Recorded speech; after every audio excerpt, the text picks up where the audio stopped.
네. 윤석열 대통령이 결국 이태원 참사 특별법 거부권 행사를 사실상 예고를 했습니다.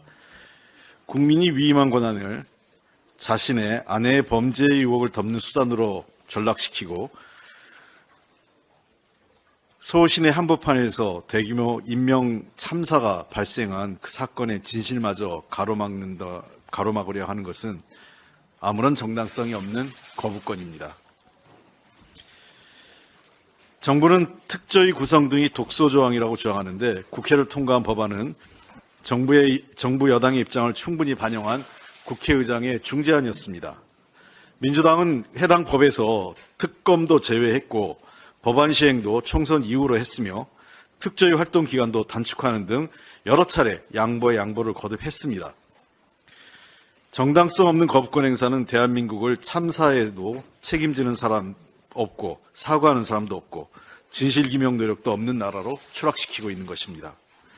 참사 희생자에는 26명의 외국인도 있습니다. 세계가 대한민국의 참사를 어떻게 대하는지 지켜보고 있는 것입니다. 진실과 책임을 회피하지 않는 용기가 필요합니다.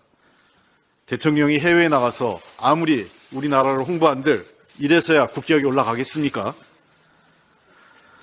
게다가 대통령실과 정부 여당의 태도가 더 한심한 것은 거부권 행사 책임을 모면하기 위해 유가족에 대한 지원 방안을 제시한다고 하는데 이거야말로 유가족과 국민을 모욕하는 것입니다. 일부 보수 유튜버들과 정치평론가들이 자식들의 죽음으로 돈을 벌려고 한다는 패륜적 발언을 반복하고 있습니다.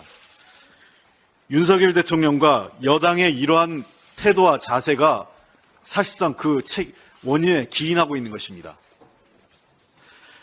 유가족들이 한파에 기류해서 오체투지와 15,900배를 하면서 호소한 것은 오직 진실과 책임자에 대한 처벌입니다. 그런 피 맺힌 호소를 외면하고 돈으로 때우겠다는 천박한 인식은 매우 유감입니다. 더불어민주당이 제출한 법에는 그런 내용이 포함되어 있지 않습니다. 그리고 실제 책임과 진상규명이 되지 않은 상태에서 정부의 어떠한 배상과 보상도 이루어질 수가 없는 것입니다. 선우도 맞지 않고 이성적인 태도도 아닙니다. 국민을 편가르게 하고 희생자와 유가족을 오직 정치적 유불리로만 판단하는 것은 참 비정합니다. 대통령님, 그러지 마십시오.